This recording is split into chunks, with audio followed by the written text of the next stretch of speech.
When we look at referees, we can look at three primary things: the procedure, the breaks, and the way the referee moves. So the first thing, procedures.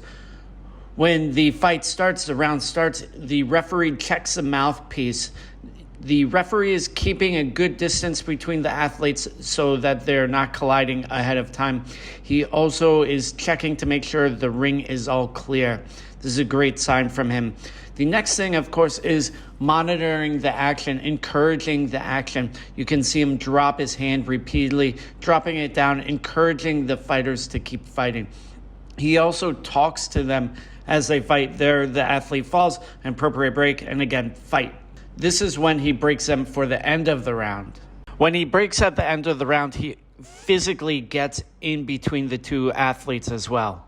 How the referee walks matters a lot because his positioning dictates the fight as well. So you can see this referee moving, circling around both of the athletes, moving forward and backwards.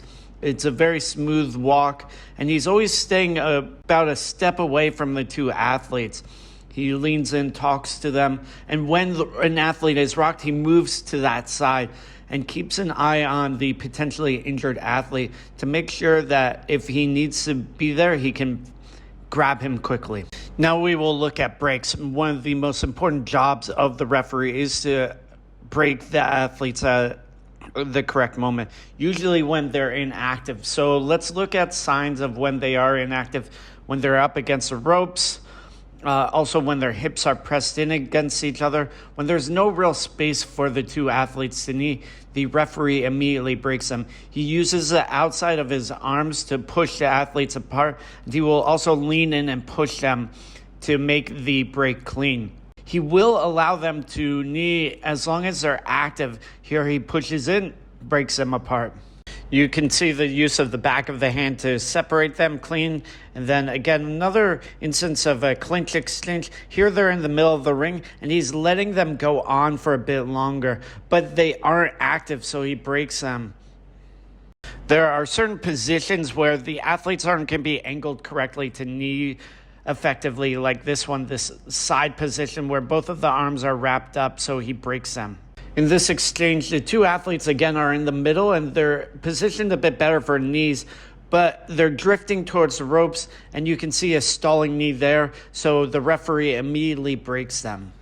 A stalling knee is one that wraps around the thigh so that the opponent is unable to answer back with a knee.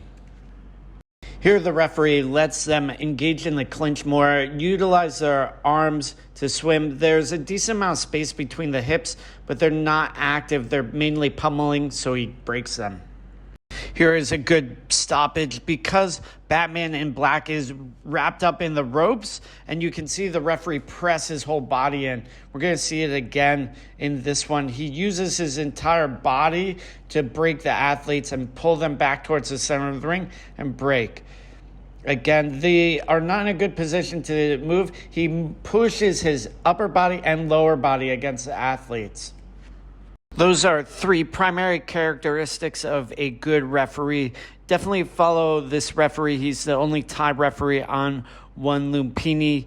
His name is Palm. His Thai name is Watcharin Ratchanipon.